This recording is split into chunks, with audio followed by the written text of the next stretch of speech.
Have you ever wondered how a radio can pick just one station out of thin air? It's not magic, it's science. And a big part of that science is something called parallel resonance. Imagine a special kind of playground inside an electronic circuit. On this playground, we have two main players. One is called an inductor, which is like a swing. It loves to store energy in a magnetic field, just like a swing stores energy when you push it high. The other player is a capacitor, which is like a springy trampoline. It stores energy in an electric field, ready to bounce it right back. These two components are connected side by side, or in parallel. Our circuit playground also has a power source, like someone gently pushing the swing or bouncing on the trampoline. This power source sends a current, which is like a flow of energy, into the circuit. When the energy flows to the inductor holds on to it for a moment. Think of it like pulling a swing back before letting it go. It builds up a magnetic field around its coils. Meanwhile, the capacitor is waiting for its turn. It's like an empty trampoline, ready for someone to jump on it and store energy in its stretched surface. Then, something amazing happens. The inductor releases its stored energy, and where does it go? It flows directly to the capacitor. The capacitor happily soaks up this energy, charging up like a tiny battery. It's as if the person on the swing jumped off and landed perfectly on the trampoline, pushing it down. Now, the capacitor is full of energy, and the inductor is empty. This back-and-forth exchange is a continuous dance. The energy doesn't leave the playground, it just moves between the swing and the trampoline over and over again.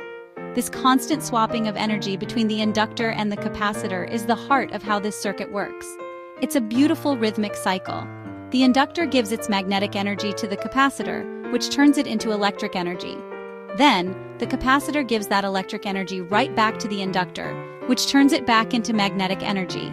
This perfect partnership creates a self-sustaining oscillation, a continuous hum of energy moving back and forth. This special dance sets the stage for the incredible phenomenon of resonance, which we are about to explore.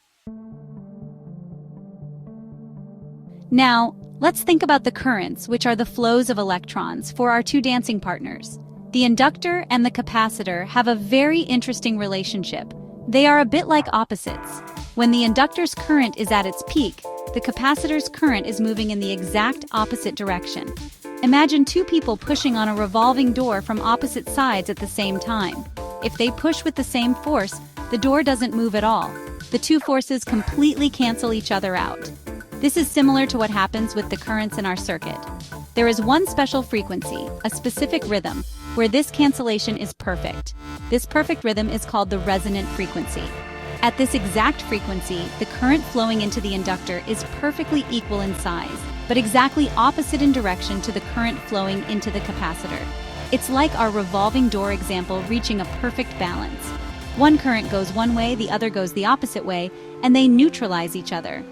It's a moment of perfect harmony inside the circuit, where the two components are perfectly in sync with their opposite pushes and pulls. So what does this mean for the main power source? Remember the person who was gently pushing the swing.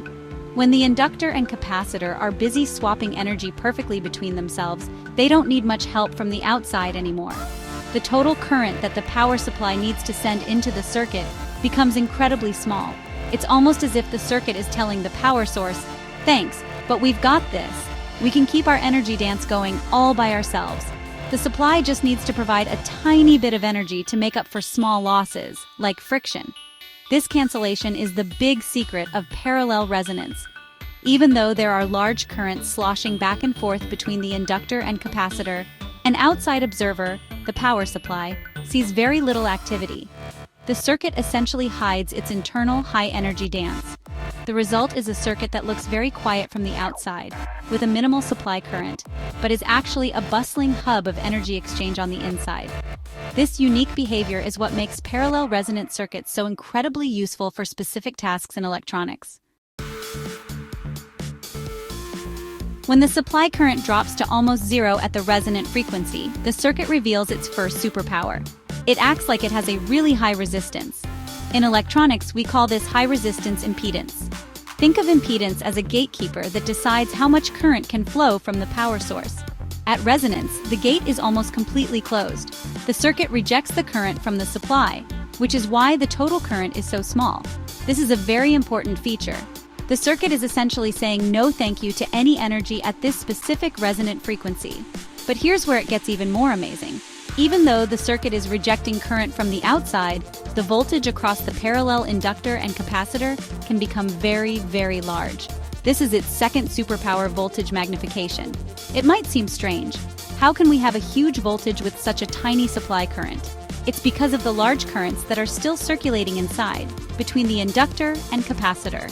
This large internal current flowing through the components creates a significant voltage, much larger than the source voltage itself.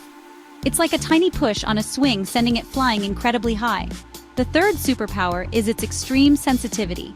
A resonant circuit is a bit of a perfectionist. It only shows these amazing properties at its one special resonant frequency.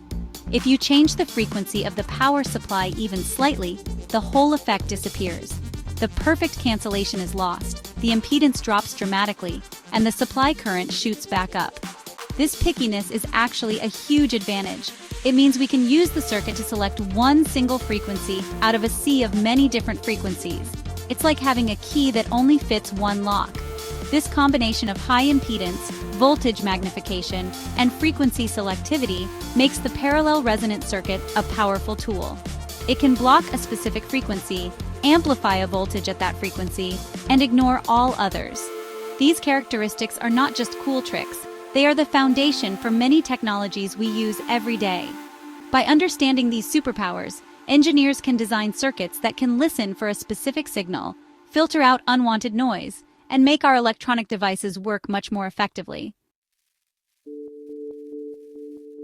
So where do we see these amazing circuits in action? One of the most classic examples is in an old-fashioned radio tuner. When you turn the dial on a radio, you are actually changing the capacitor in a resonant circuit. Each radio station broadcasts at a specific frequency. By turning the dial, you adjust your circuit's resonant frequency to match the frequency of the station you want to hear. The circuit's high impedance blocks all the other stations, while its voltage magnification amplifies the signal from your chosen station, making it loud and clear. It's how you can isolate one voice from a crowd. Another common use is in filtering. Imagine you have a clean, beautiful music signal, but it's mixed with an annoying, high-pitched hum. This hum is called noise. We can design a parallel resonant circuit to have its resonant frequency exactly at the frequency of that annoying hum. This circuit, often called a notch filter, will create a very high impedance specifically for that noise frequency, effectively blocking it from getting through. The music, which is at different frequencies, passes through easily. This is like having a bouncer at a club who only stops the troublemakers. Finally, let's talk about impedance matching. For signals to travel clearly from one part of a system to another, like from an antenna to a receiver, their impedances need to match. If they don't, the signal can be reflected or lost, leading to poor communication. Resonant circuits are fantastic tools for this job. They can be used to transform one impedance into another, ensuring that the maximum amount of power and information is transferred. This is crucial in everything from our Wi-Fi routers to the complex systems that allow satellites to talk to us from space. From tuning into our favorite songs to cleaning up signals for clear communication, parallel resonance is a fundamental concept that makes so much of our modern technology possible.